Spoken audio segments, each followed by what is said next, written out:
Yeah, your signal broke up and froze a little bit there. So okay, 1 sec. Let me tweet it out, start recording, then we'll get started. Perfect. All right, Justin, Allan, Dean, welcome to Protestant Live. howdy. Hi. Thank you guys for joining. Congrats on the big launch. And I want to start there. Tell me about the moment when you guys knew.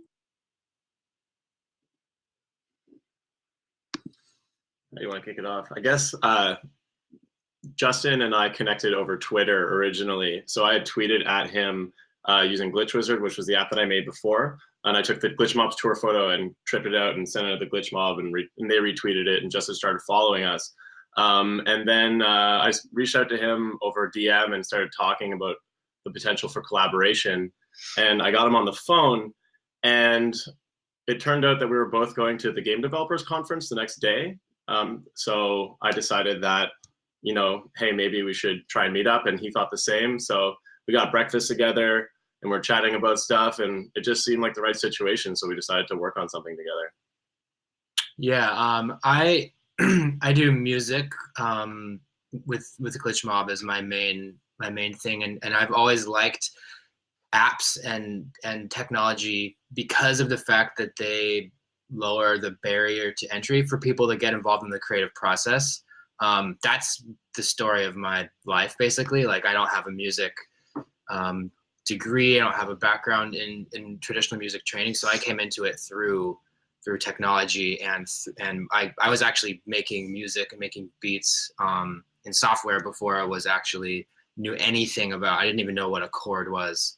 I still totally don't, but it works out. So anyway, so yeah, I kind of got into apps just as a way to make some creative tools that I want, because I'm also like, I'm an amateur photo fiddler and video fiddler. And this is not my profession, but I was drawn to the confluence of music and technology because of the way that it allows people to get involved in the creative process in a different way without having spent a lot of time doing it.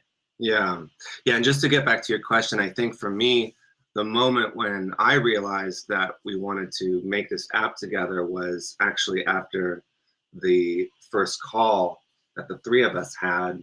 I'm a musician myself, and Allan's super into music, and he's a DJ, and obviously Justin's a musician, and we all kind of had this commonality. And I just kind of felt like culturally, after our first conversation, I was like, wow, like this could be amazing, because we all sort of speak a similar language. We're all kind of creatives in our own rights, and I sort of knew the minute we Justin and I spoke to Allan that we'd be able to create something together. How did you like? Well, I do want to get to music, but first, why this app? You knew you wanted to make something together, but why, how did it come about? I think it was an organic confluence of things. Justin had made Mirrorgram, was a really cool symmetry photo app in the past, and that had sort of changed over time a bit. And Allan had Glitch Wizard, and it was sort of just like, Justin and I had some ideas about where we, an app that we wanted to make, and Allan had Glitch Wizard, and we all kind of had like this sort of similar sort of ideas of what we wanted to do, and it just sort of, I don't know, it sort of came about organically. Yeah, it came about organically. So like, I think most of the best ideas in my creative experience have come about organically in that way. And I had an idea for a very, very simple video app, which was based around symmetry. And then I met Allan online, and Dean and I have been working on stuff for a long time. Dean does all the visual design for Glitch Mob, and we've been friends since we were probably 20 years old, which is a while ago. Yeah.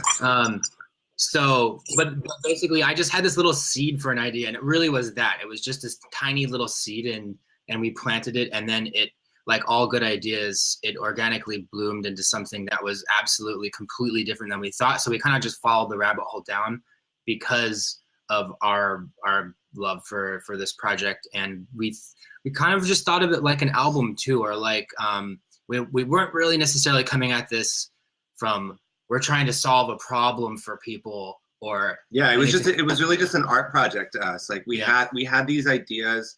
We were kind of obsessed with this technology, but we also kind of stumbled on something that really felt kind of like magic. You know, it felt like more than technology. It felt inherently creative and interesting, and yeah.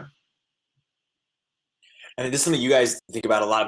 How do you balance between, or is there a tension between making something that's an art project and making something that's a business, or are those totally, aligned? Like, how do you guys see that? I think that's a difficult line to ride. I mean, I can speak about that from a musical standpoint. As for me, I have the best music that, in my own experience. Not speaking for other musicians or anyone else really, but my own experience, the stuff that I feel strongly about and I feel like stands the test of time is the stuff that's done from an authentic place of just telling a story. And I think with this project particularly, it's interesting because it started as an art project, and it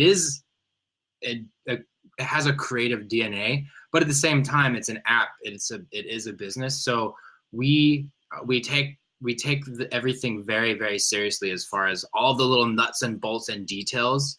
And, behind closed doors and back here, like, we're just trying to make something that we love and we're proud of. And we don't really give a shit how it performs. I mean, it's nice to see if something charts, and we appreciate getting it in front of people who we think might like it. But that's really the core. I think our internal process has been very creative, and it's been very like, we're not motivated by like trying to make like this #1 app. We're really motivated by trying to make something that we love and make something really great internally. That's our internal process. Yeah. Our external process has been very careful. We've been very, we've tried to take great care of this thing. We've tried to not be reckless at all with the way we present it or the way we rolled it out.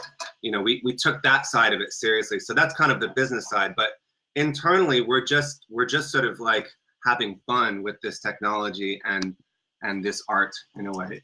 And for me, it's sort of interesting because I think a lot of people see like art and business and like as being diametrically opposed. But for me personally, I think a lot of the time when you focus on your art in the context of being able to present it as a business, you actually make better art because you improve the user experience to the point that anyone can use it, and especially when you're building a tool.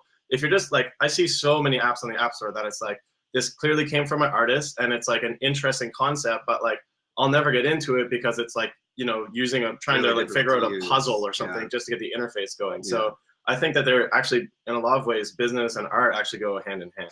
Yeah. There's the art, and then there's also, an art of business, the art of presenting the art.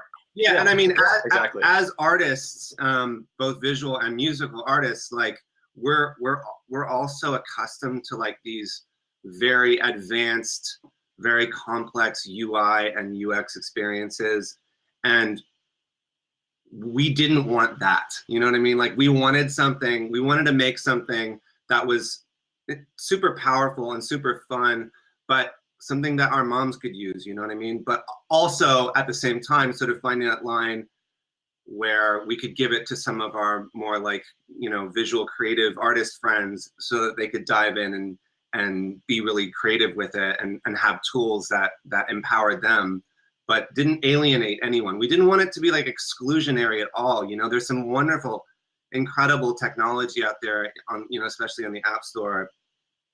But some of this stuff is just really, really difficult to use. And, we wanted to sort of create a little more of an inclusive experience.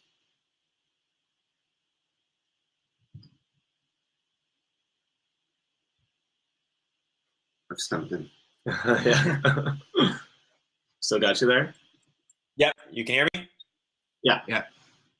Awesome. So I want to get into a little bit of the comparing the music industry and the tech industry a bit.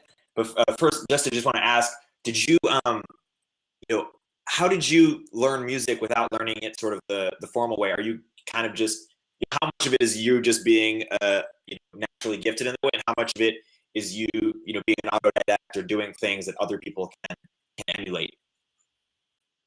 I think that my process came, and I came to where I am now musically, through experimentation, really, and it was all very like a long trial and error process. And I think the core of it for me is really the love of music and the fact that I never actually I never set out and said, you know what, I was never that guy that knew. I knew from day one I wanted to be in a band, or making apps or doing any of that stuff. You know, I kind of just ended up here from living and breathing it. So I think as far as how that plays out technically, I actually have specifically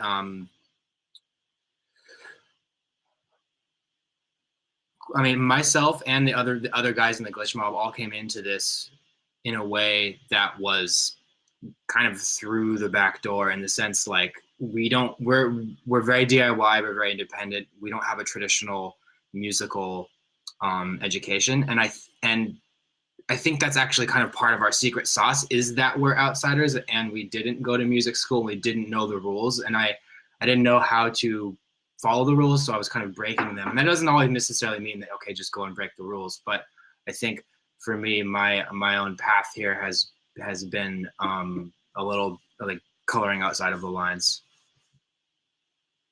And what do you think you guys do as a band from a business perspective that is a bit different from how other, you know, groups and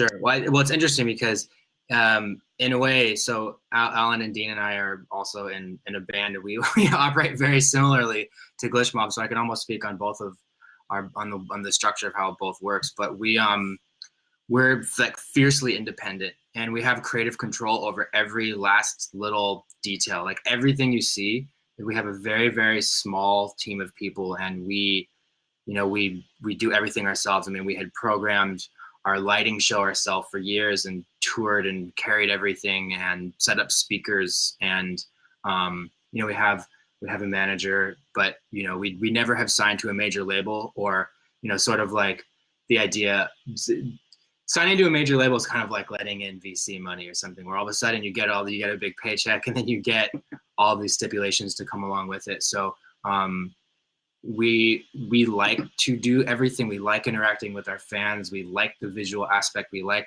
designing show visuals, and it's really the same thing with Hyperspective. We do everything ourselves. Even just right after this, we're going to be editing videos and we shooting stuff and everything like that. So for us, it's a lot of it really comes down to the details.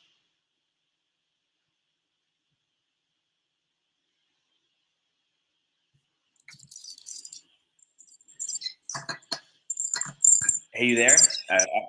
Cutting out a little bit at the end. You hear me? Yeah. Cool. And don't worry, this will be heavily edited for the podcast.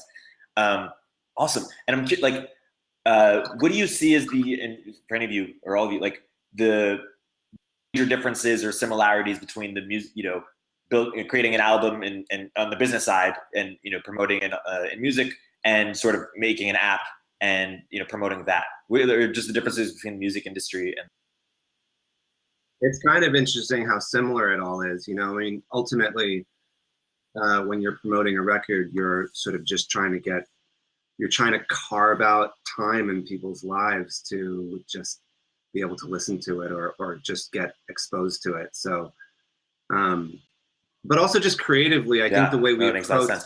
And how have you guys been treated? Can you? Oh yeah. Hmm? Can you hear us? Okay, your feed was breaking up a little bit there. Sorry, I cut out a bit. How have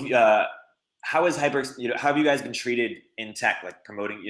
How have people responded to the app? How has Silicon Valley and the broader tech world embraced your?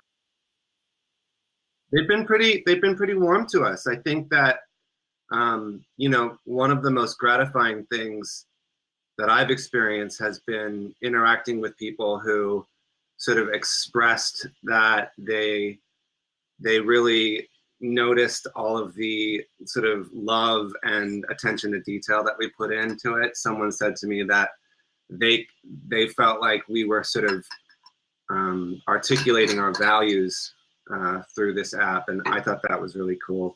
Yeah, I mean, everyone's been great. Obviously, you know, music people are really excited about it, you know, because of partly because of the glitch mob and so forth. But yeah, I mean,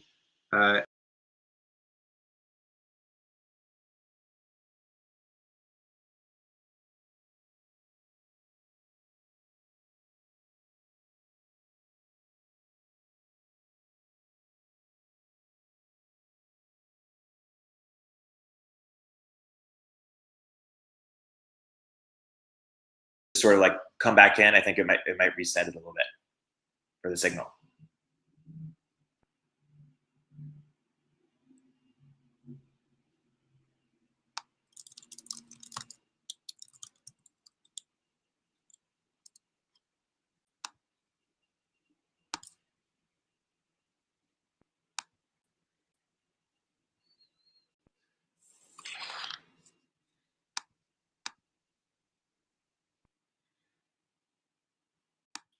Hey. Hey, how's that? Eric? Hey, yeah, perfect. Perfect.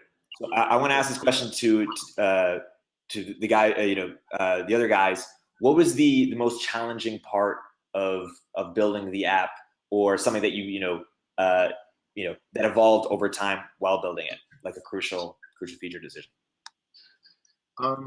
Actually, funnily enough, one of the hardest parts of building the app actually had nothing to do with the building of it at all. It was just figuring out how to structure a company between a Canadian and a couple of Americans. The legal situation took literally, like, we started the app in March, and we released in January, and a good chunk of that time was just us trying to figure out how to best structure the company, because essentially you're kind of playing like there's a few things that you have to consider. One is taxation, like how you're going to be taxed. And if you do it in a sort of naive way, then it's really easy for, the person in the country that's not the country of founding to get taxed really heavily, because the American and Canadian tax laws are very different in terms of the corporations. And then there's obviously ownership of the intellectual property. And then also just like, the basic structuring. And so that was the thing that actually held us up the most, which we hadn't really been anticipating. But then from a technical perspective, in terms of actually building the app, I'd say like we ran into a lot of issues with the graphics library that we're using, which is an amazing library. It's called GPU Image, and it's pretty standard on iPhone. This guy, Brad Larson, just coded it in his free time, I guess. And it allows you to do so much stuff. But at the same time, because it is this sort of passion project of his, no one's paying him to do it, it's open source, you'll run into these odd issues where it's just like, oh, like, sound doesn't work on, in these contexts, and you can't pause a movie. You can't pause a movie, or you can't, just these basic things that are just like, it kind of leaves you with your, scratching your head. So we've run into a lot of issues there. I'd say that's probably been one of the biggest sort of like technical hurdle, like threads throughout the development process. Mm-hmm. And what would you say are your broader ambitions in tech? Like, do you want to build a series of apps? Do you want to build, a big tech company? Do you want to invest in companies?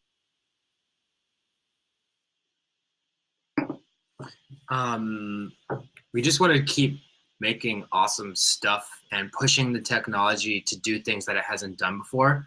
I think that's really what excites me personally is the idea when people pick up their phone and they're like, I didn't know that I could do this, or there's this thing in my pocket that I can kind of see the world differently through. The sense when you watch a good movie and then you get out of it and you look around and you're like, oh, everything looks a little bit different. Like that's the kind of what we're after with this. And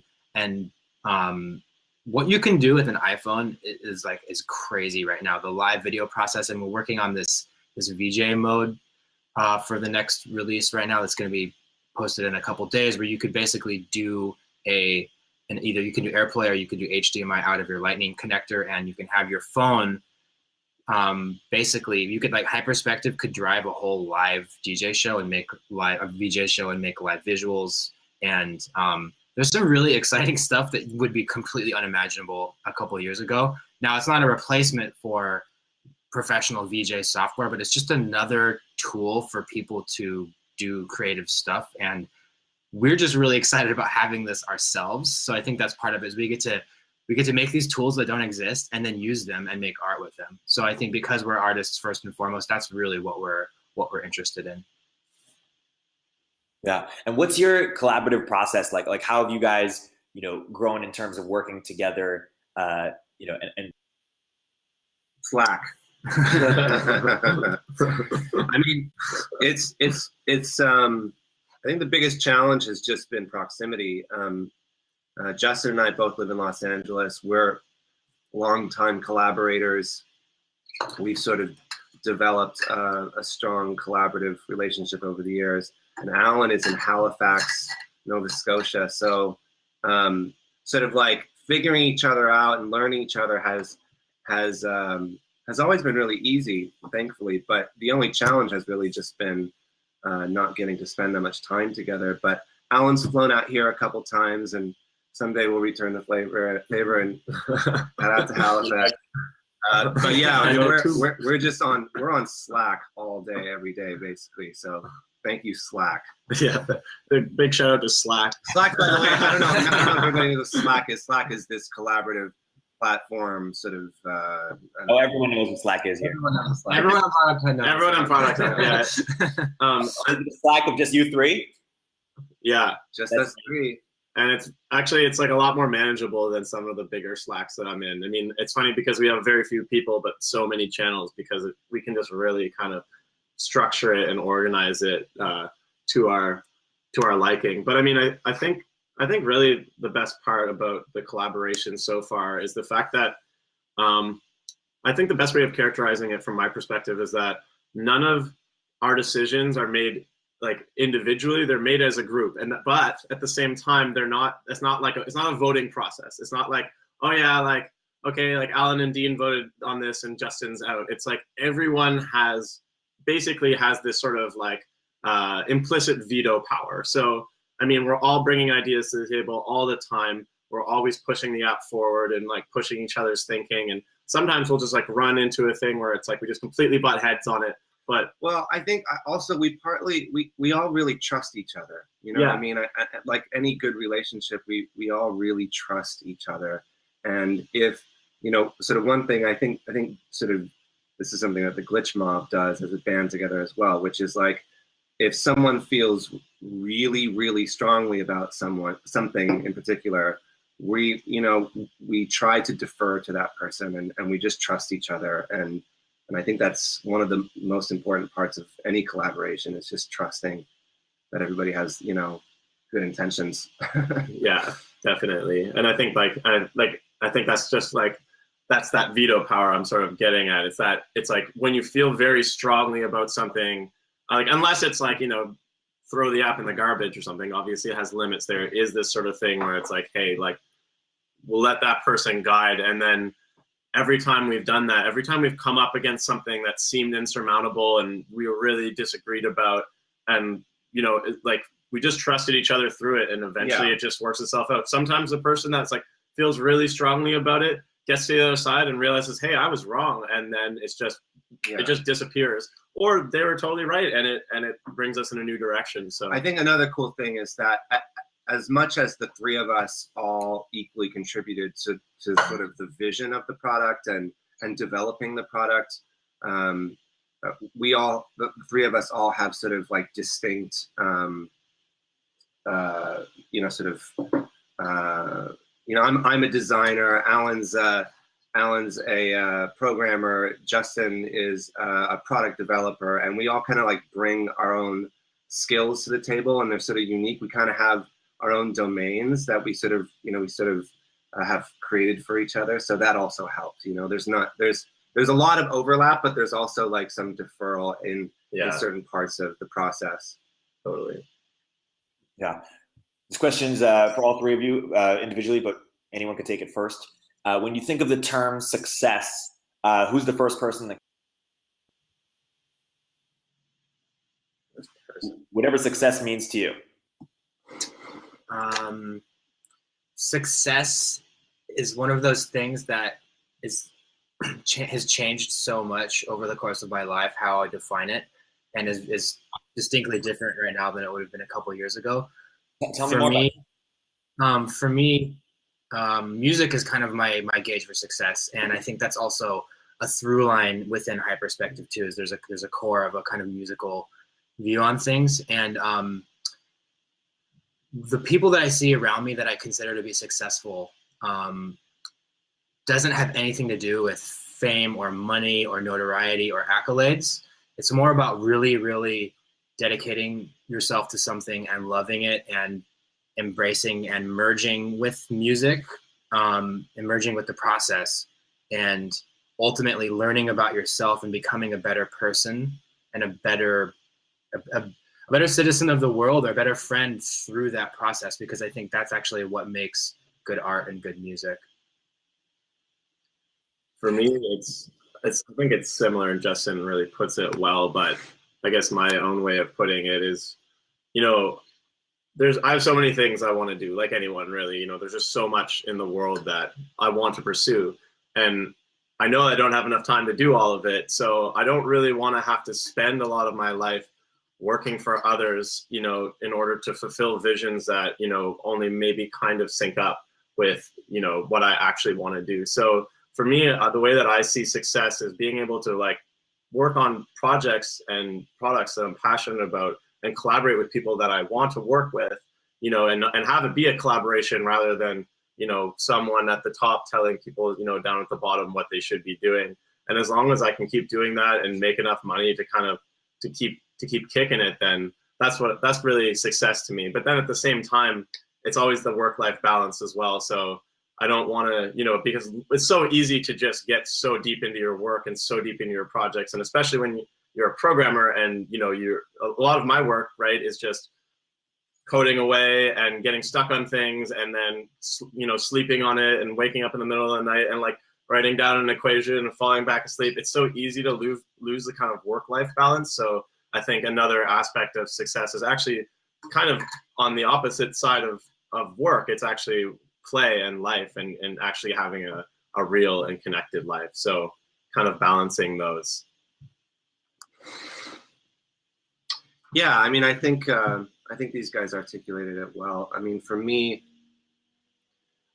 success is gauged by how fulfilled I feel creatively. I mean, that's just totally what I'm motivated by. I love to create. I'm a workaholic. I love just making things. This is something I've told other people, and I really mean it. I was so happy with what we had done with Hyperspective on January 18th, which was the day before we launched. I just love to create. I love to make. I love to just make wonderful things and collaborate with my friends. So I feel like we're already very successful in that way. Yeah. And Justin, how has that evolved? How does that evolve for you over time? I think earlier on, there was a sense of wanting to be somewhere that I wasn't, or maybe just over this next little hill here, there's going to be something that I'm going to get that's going to make me feel successful. Or maybe if we just, with Glitch Mob, maybe if we book this show or do that, or there's always something just right out of arm's reach. And I think now I feel like it's actually really, truly is in the process and the journey, understanding. I feel grateful that I get to even make music. I kiss the ground when I get to wake up and do something that I truly love, and make creative projects with my friends. Like Dean said, I think another way to look at it is getting to create things with people that I like. That's a personal way to look at success. And I love that you also mentioned that it makes you a better person, better friend, just more in touch with yourself and people around you. On that note, what's something that, a question also for the three of you individually, something that you used to fervently believe, but that you now have changed your mind on or see as misguided? I used to think that anyone could program. I'm an educator. I love helping people learn things, and especially in programming. I mean, actually, a little bit of background. It's like where I'm from, there's not a ton of work, unlike in San Francisco. So actually, for us, like programming has been something that has really allowed a lot of people in my community to thrive. And seeing that as an opportunity beyond just something that's like really an interesting and rewarding experience, the fact that it can actually give people employment in a place where, you know, especially for young people in my generation, there's not a lot. That's something that I'm always trying to help people with. But I've had a lot of experience, you know, sort of pushing people in that context, and you know, it's hard. It's a hard line to walk, because everyone has enough ability to do basic programming. Like it's possible, you know, it's just at this point where the tools are such a high level, at such a high level that anyone, you know, it's not like you have to know the zeros and ones of the equation. You can really just press button and essentially, you know, essentially on some level, Hyperspective is a programming tool. It's graphics programming. You can screw around with shaders. That's programming. But in terms of actually getting to a point where you can work and make money and do that, people, it's sort of a motivation issue I'm finding, and it's really hard to teach motivation and to teach the nature of just being like not taking no for an answer and just stopping. And so I used to really think, hey, anyone, like I know all these people, everyone has a lot of intelligence. I can teach anyone to program. I think I could teach them the concepts of it, but in terms of the application of it, it's just it's an upward struggle for a lot of people. So I don't really believe that anymore, but I still struggle for those people and still try and help them get into it. So it's less about IQ and more about gumption and motivation. 100%. I think that's a great way of putting it. And I think that that's actually a myth that I'd like to help debunk. You know, it's like a lot of people assume you need to be like some math genius to even, you know, write a line of a program, but really that's actually what I assume. Is it? I do the same thing.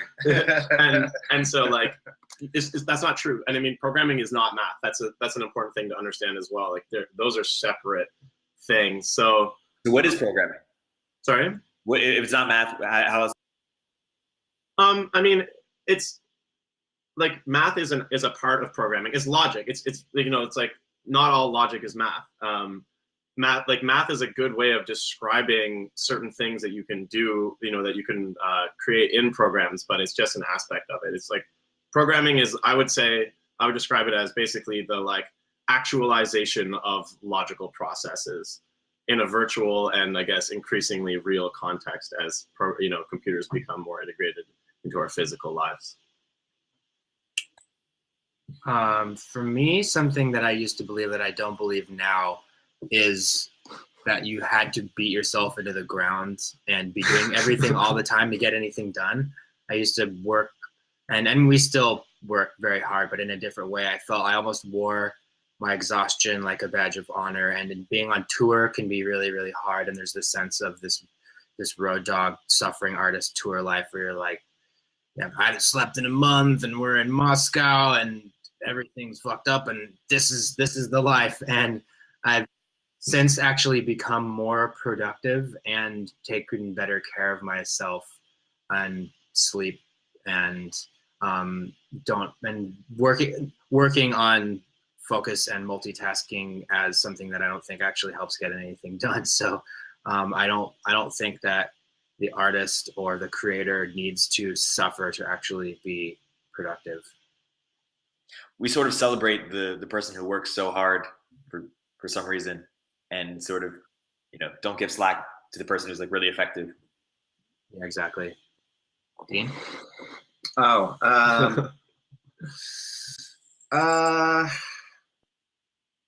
I used to think that I was the kind of person who could never learn how to meditate, and I just sort of believed that about myself. And I thought it was this inaccessible, sort of expensive technique that you had to learn how to meditate. But I've recently found out otherwise, and that's been a big part of my life. For a lot of people, you know, also think that. How did I think it was just sort of a matter of finding the right technique that worked for me. Sort of, you know, what's the saying, when the student is ready, the master appears, kind of thing. And I think I was just ready. And yeah, just integrating it into my life also felt really tricky. I thought it was like this thing you had to like go off and be in a monastery and sit in silence and like some eat rice vacuum of space for it to work. Yeah, and eat rice or whatever. Yeah, I just had all these like really like intense preconceived ideas, and sort of just breaking all that down and sort of reassessing the whole thing helped me sort of break through. To jump in on that, I actually had the exact same experience as Dean, where I felt like I couldn't meditate either. I'm a super high energy person, but actually it was Justin who put me onto a podcast by Tara Brach, who is a meditation leader. And I actually found just listening to these guided meditations, that was the thing that was like, that was the click, you know, that it was just like, oh yeah, someone can just tell you what to do. And if you listen to them, then you'll actually achieve sort of a meditative state. So before I'd always just been, you know, trying to sit there and do it myself, and it hadn't worked. So yeah, just sort of beat yourself up. Yeah, just I'm meditating now. I'm so chill. Exactly. Yeah. That's funny. You just end up getting more stressed out. Yeah, exactly. You get sort of demoralized. Yeah. Justin, you're really into meditation, right?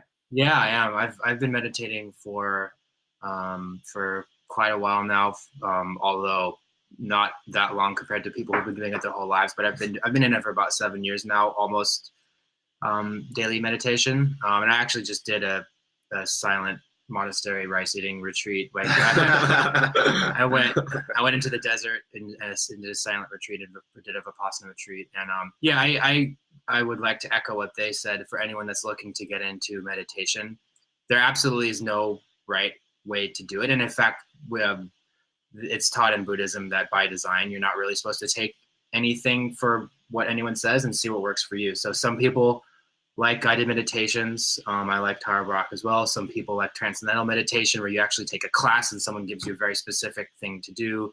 Some people really connect with the Vipassana style, where you have to go really immerse and live in it.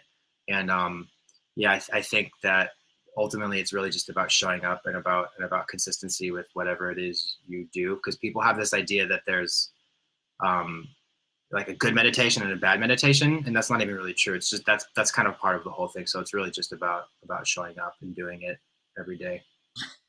People take their own shame into like yes, exactly. Justin, I get sort of Rick what's his name? Rick Rubin vibe from you, like a lot of wisdom, a lot of inner peace. You know, have you always been like that? Rick Rubin, I actually no, he hasn't always been like that. Yeah, that's a good question. I attribute a lot of the way I feel now to meditation, and I love Rick Rubin. He's someone I've looked up to for a long time, and actually, that was one of the reasons that it was one of the things when I was reading an interview with him and reading a book that he got into TM. And I felt like, well, if Rick Rubin does, I mean, he in his book, he talks about his quiet time, where like every morning, I mean, this is all, he lives in Malibu, and he basically has 3 hours in the morning every single day of quiet time and meditation. And that was really inspiring to me. So Rick Rubin's someone that I look up to as a creative force. So that has definitely, absolutely, it's sort of been the biggest life change for me since I've turned 30 and so on. What's the 3 hours every day? Wow, that's a lot. Yeah. How do you do every day? What's your process? Oh yeah, I meditate every single day, unless I am having some really gnarly travel, which sometimes I won't get to. Is it like for the most part 30 minutes? It kind of changes. It depends. Like if I have a really busy day, I'll still get in 10 minutes, but typically it's 30. And if it's on the weekend, I'll do a little bit longer. And then sometimes I'll do twice a day, and ideally one before bed. So minimum is 20 minutes in the morning, and sometimes it goes more than that. And after the Vipassana retreat, where you're meditating for 15 hours a day, coming back home and doing an hour didn't really seem like too much. But for me, even just having like even just 5 minutes, but as long as there's just some consistency and momentum behind it is what's really been the force multiplier for me. Sort of like Seinfeld's "Don't break the chain." Exactly. Yeah. But do you buy that as sort of a creative philosophy? Like, but don't break the chain, just like keep doing it and keep building the habit of doing it. Absolutely. Yeah. It's not everyone is like that though. People's creative process is so different.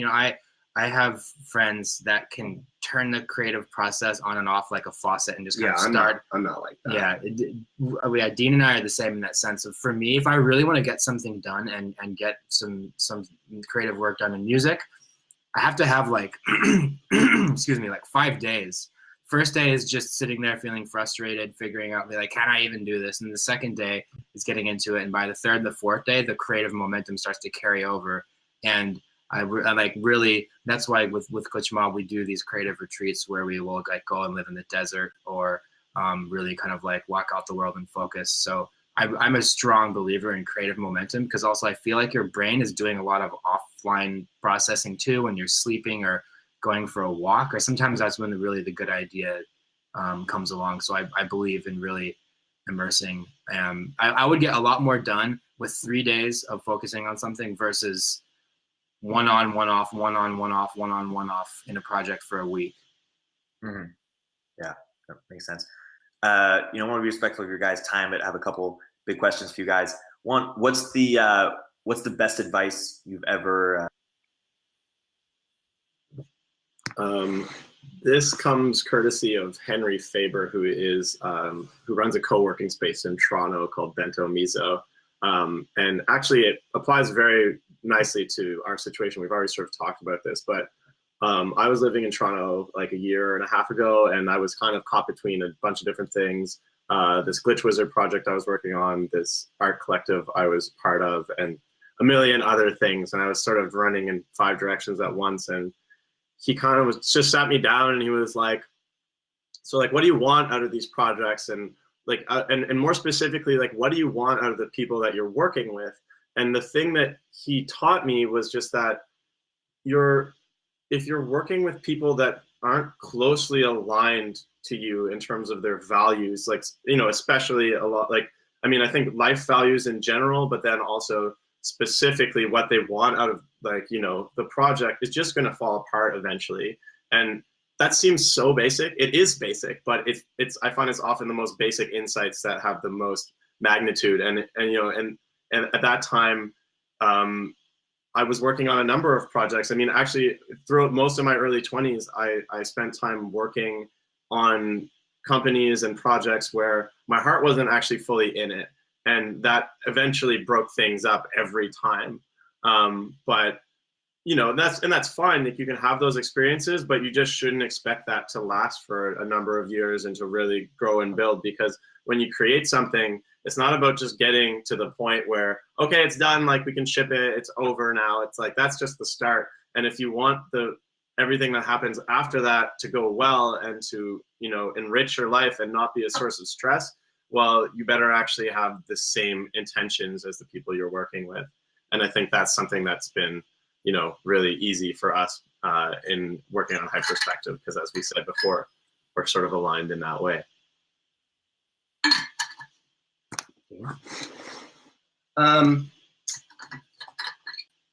Yeah, I think for me, I don't have a real specific answer to this question. I've definitely absorbed more through the experience of being around really great people. That's kind of the way I've taken in guidance, is to just being exposed to really just wonderful, incredible, good, creative people, and sort of trying to adopt some of their better qualities or habits. And I've been lucky enough in my life to be around some really great people who have provided me guidance in that way. Osmosis. Yeah. For me, I had a friend and a mentor musically that very early on gave me the seemingly simple advice of tell your own story because all the other ones have been told.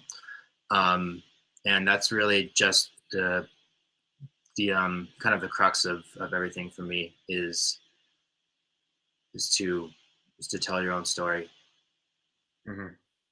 And what does that mean to you? For me, that got at the crux of everything I do. I think it's one way of saying, now that you know who you are, who do you want to be? Like the Beatles is once said, or getting at authenticity or getting to know yourself in the same way that we were talking about what defines success earlier, as I see it as a way to back to yourself and back to the present moment. Because if you're actually saying something that is authentically you and authentically coming from you, it puts you in a place of self-awareness. Yeah. And to close, we'd love to hear from all of you. If you can go back in time to your, let's say 22, 23, just getting out of college, your old self, what advice would you give? Relax, because nothing is under control. Calm down. Well, where did you hear that? Is that something a philosophy? That's a line from a song. It's relax, nothing is under control. But it's true, because my 25-year-old self was really concerned with making whatever I was trying to make happen. Anything really, and realizing that there's a sense of letting go and enjoying the journey that I think is the key that really unlocks everything.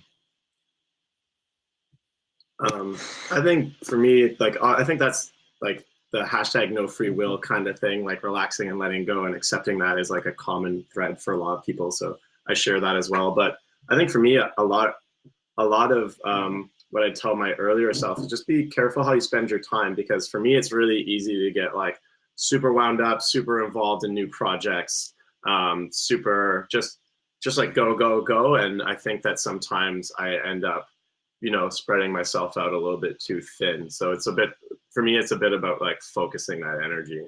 Yeah. I had no idea there was a hashtag, no free will. I actually made that up the other day, but I'm sure it already exists. Yeah, I think a big part of being young and being that age is having this like hyperactiveness and being full of anxiousness and being really eager. And I think no matter what, even if I was 24 and older me came and said, hey, like calm down, I probably wouldn't calm down. But you know what I mean? Like you're just at that age where everything is so fucking important and everything's just crazy. But the one thing I would say to myself was probably just to enjoy it a little bit more, and don't race so fast into doing what you think you're supposed to be doing. To just enjoy yourself, to just really soak it in. Cool. Well, guys, this has been a fascinating chat. Thank you for joining. How can the product hunt community, a lot of entrepreneurs, product people, some investors, some journalists, how can people be of most help to Hyperspective and what you?